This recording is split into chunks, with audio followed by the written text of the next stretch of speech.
Hey guys, and welcome. Now, this replay sent to me was called Almost Stealing Ducky's Build, so you know I had to cast it. I'm a Rubber Ducker War, but today we're going to be taking a look at the mighty Sulfur-Crested Cockatoo, taking on Samurai Style. I've seen both these guys in action before, and they are pretty vicious and evil, but in a nice, good, tactical way. Both lovely people, I'm sure. However, on the battlefield, that demeanor changes and they become quite cutthroat. So let's have a little look at the builds and see what they're trying to do to destroy each other today. Now, this is a very similar Lizardmen build to how I like to play up against vampire counts. Well, I actually like to play in a multitude of different ways, but my standard, typical style of a build that I designed, it has got some of the same bases. So we have the triple Temple Guard Doombox.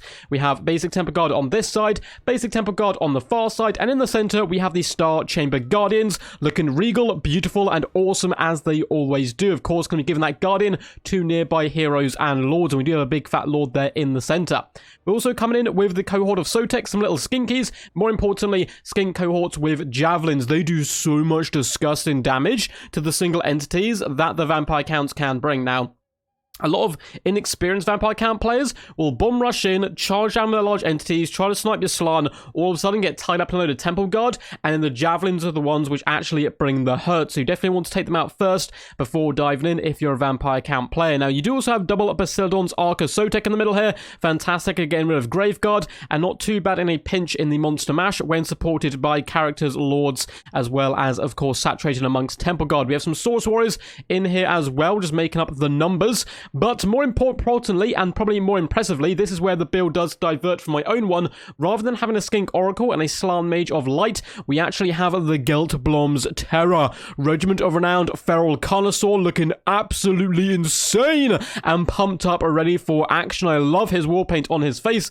He did it himself, or at least the rumors say so. And he comes in with Frenzy. Of course, he also has Anti-Large, which is really nice, like a normal Connoisseur does.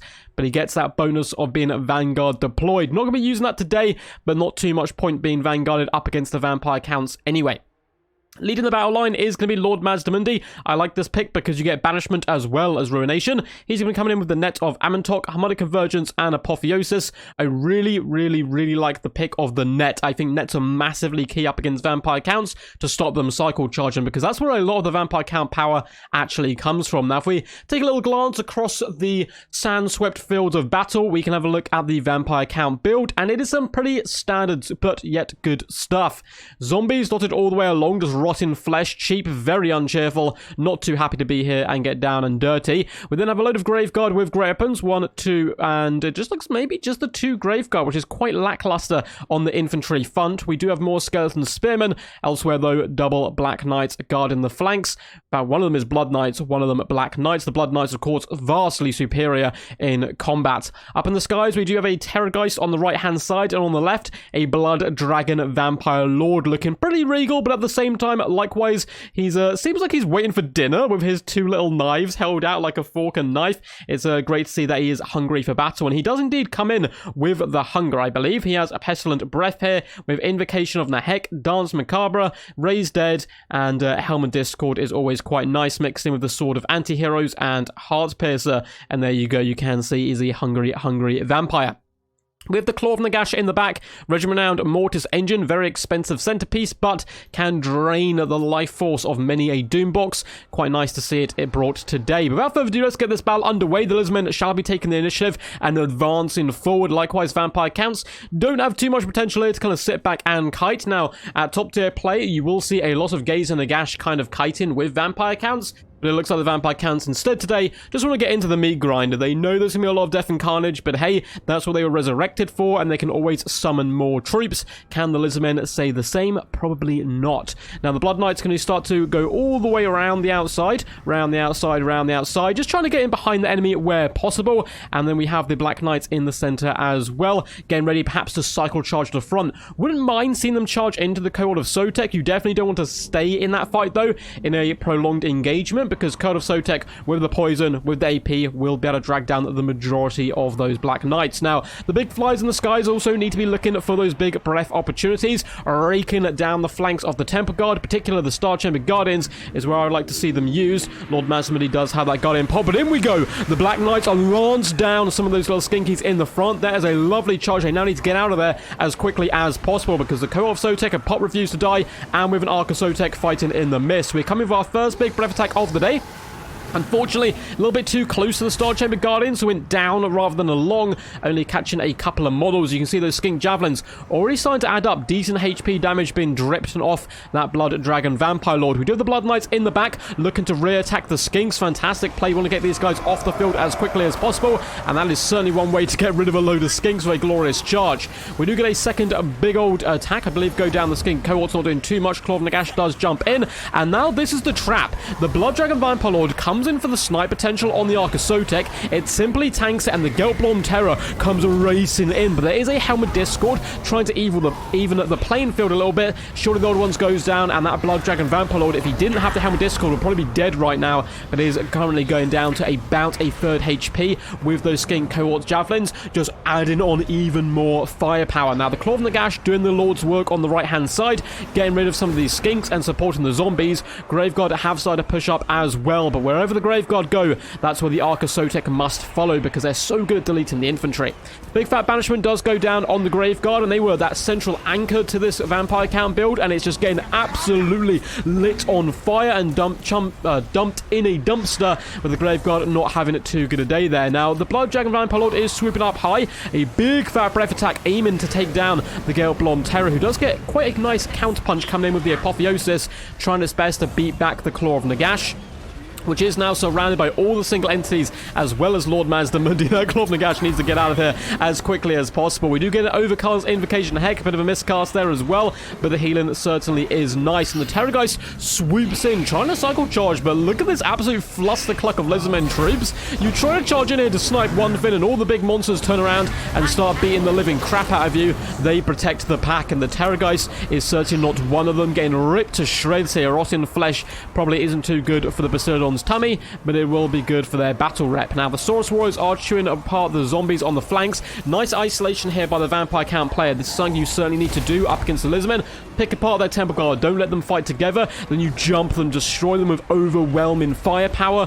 Overkill is certainly underrated. Now, you've done this to this one unit of Temple Guard. Now, there's a second one isolated in the back. Fly over there and bring the pain to them, and just try to slowly get an upper hand over the Dino Boys. It looks like there was an attempted assassination attempt on Lord Mazdamundi. It was initially pulled out, but now they're committing to the main fight, charging him down. Helmet Discord does come in, hoping to protect the Terrorgeist as well as the Blood Dragon Vampire Lord from the wrath of the Temple Guard, whose destiny it is to guard Lord Mazdamundi. But the Net of Amatox is going to pin them in place, and this is pretty brutal stuff right now.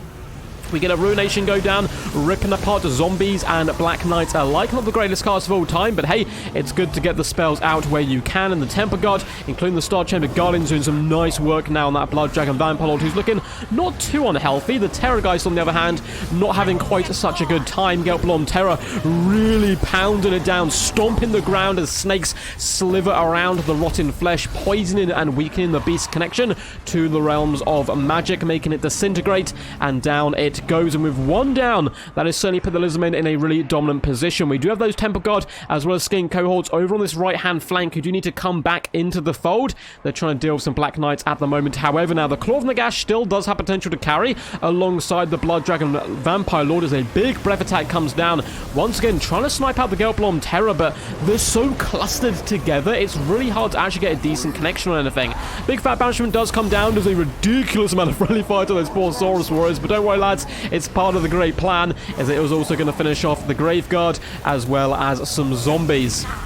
This is a pretty glorious and horrifying sight at the same time, as the fire of the old ones does bestow a little bit of extra courage on to the Gelblom Terror and the Arcs of Sotek, who are going in for the kill here. Blood Knights trying to stand and hold the line alongside the Blood Dragon Vampire Lord and the Claw of Nagash. They're doing some decent work, and the Gelblom's got a little bit close a few times to wavering on its leadership, but it's brought the pain as well, going toe-to-toe with the best of them, and the balance of power certainly favouring the Dino Boys at the moment, which of course we love to see as a Lizard Lizardman fan. Now, the Lord Mastermundi is fighting strong still. We do get yet another Helm of Discord going down, nuking the stats of all these troops. I believe that Vampire Lord has used all its breath attacks up, which is really disastrous because these Temple Guard are such a big problem right now. Gelblom Terror is assigned to fall back and retreat whilst Helm of Discord is active. Certainly like this play. Get back, lick his wounds, get Apotheosis, but he does turn around and engage as Lord Mastermundi comes under quite considerable threat here. The Blood Dragon Vampire Lord going for that assassination attempt, but it's just the big single entities just butting heads right now, and the Claw of Nagash not holding up too well whatsoever. Lord Mastermundi rolling up his sleeves and getting down and dirty in the combat. Claw of Nagash has been forced back once more. There are some Star Chamber Guardians returning to the field. You probably want to just disengage one Arc or the Gelblom Terror and hunt down the Claw of Nagash and finish it off for good, because at the moment the Blood Dragon Vampire Lord is isolated alone and he's really struggling up against the 200 kill Temple Guard, who still have 67 of their own models. Probably find zombies for considerable parts of the battle. Claw of Nagash is really trying to run away, but you can run, but you cannot hide from the might of Gary coming in with a big snap there of his turtle-like jaw. Claw of Nagash once again wavering, though it has been stabilized for now, and you gotta be a little bit careful. You don't want to overextend and isolate your troops because the Blood Dragon Vampire Lord is still a threat. He hits really freaking hard, comes down onto the Gelblom Terror, doing some massive damage to the beastie, but the beastie shall fight back, whipping its head back and forth, but no, it gets slam dunked onto the ground. The Blood Dragon Vampire Lord not having any of it, but then the Gelblom ripping out the throat of the dragon and dragging it down to the murky depths of the dead. A Pyrrhic victory for sure. A very close game, though both the arcs were relatively healthy at the end, and we still had that unit of Temple Guard. So I think Sulphur Crested Cockatoo certainly deserved the win there, had a really good performance, but Samurai Style as well, in what is quite a tough matchup, performed admirably as well. Good cycle charging. I really liked his initial play as well, of isolating the Temple Guard, grabbing them on the right, destroying them. Just needed to do that continuously as the battle went on and on. But boy, oh boy, can it be really hard when you have those large creatures saturated amongst the Temple Guard. It causes all kinds of problems. And the Gelblom Terror, 3,410 damage value with 33 kills. Certainly not shabby whatsoever. A lovely performance by him. Now, I think I said earlier, I normally replace this bad boy with the Skink Oracle. That is not true. I replace it instead with the Pale Death. That's corrected my mistake there, as I like having a bit of range potential as well to shoot down Mortis engines, shoot the flies as well, and force them into these engagements a little bit quicker. But likewise, the Gelblom Terror does bark and bite pretty damn hard.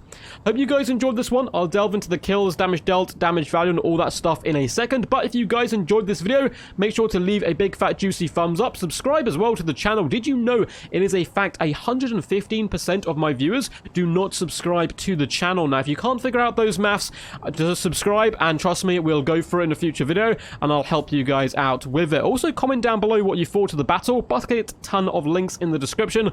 Patreon, Discord, Twitch, all that good juicy stuff. Make sure to check it all out. But back to the glorious battle. Gelblom Terror, 3.4k damage value, only 33 kills, but it doesn't really matter if they're the important kills there. 182 kills on Lord Mastermundi, 1,734 damage value, really not shabby. 17k damage dealt as well is quite nice. Some juicy banishments, bit of friendly fire, but hey, what is a bit of friendly fire to the great plan at the end of the day? Source Warriors, only 300 value, but did still perform a relatively important job of just clearing chaff. 165 kills, it enables you in the late game to really pin in those single entities. They don't have anywhere safe to pull back through. The Red Crested Skinkies, 492 damage value on them. Temple Guard, 620, 1,952, and 2,138 damage value. 153, 209, and 52 kills. My god, what was this unit fighting? They took barely no damage and got massive value. This is some really nice play by the Temple Guard, and it is the perfect matchup for them. Skink Javelins, you can see one unit got shut down by the Blood Knights early on, 91 value. The other unit, this was able to use up all its Javelins, 1,096 damage value is disgusting on a unit, which is worth 400 gold. It is majority as well just down to those Javelins, because they're not going to do that much in combat themselves. Did some huge work on the enemy Lord. 69 kills from the Bastiladon. He's having a bit of a party, 1.4k damage value. The other one at 1.9. They're really, again, much like the Temple Guard, super suited for the matchup versus the Vampire counts. For Samurai style here, the Blood Dragon Vampalod got 2.2k damage value, certainly rather juicy. Some good cycle charging throughout and nice uses of the Helm of Discord, up to 48 kills. The zombies were born to die, and certainly they did. The Graveguard got 53 and 56 kills, 800 and 300 values, not too shabby. 700 on the Black Knights is okay. 1.2 though, and 156 kills on the Blood Knights really does overshadow them quite a bit there. Terrorgeist, 1000 value, and 1.9 on the Claw of Nagash, which is one of those centerpieces which can really carry you, but it's very expensive and you got to protect it, and Samurai Style did just that right up to the death, but alas, it eventually went down, and likewise did his hopes. Hope you guys enjoyed this one. Until next time, peace, and as always, stay awesome.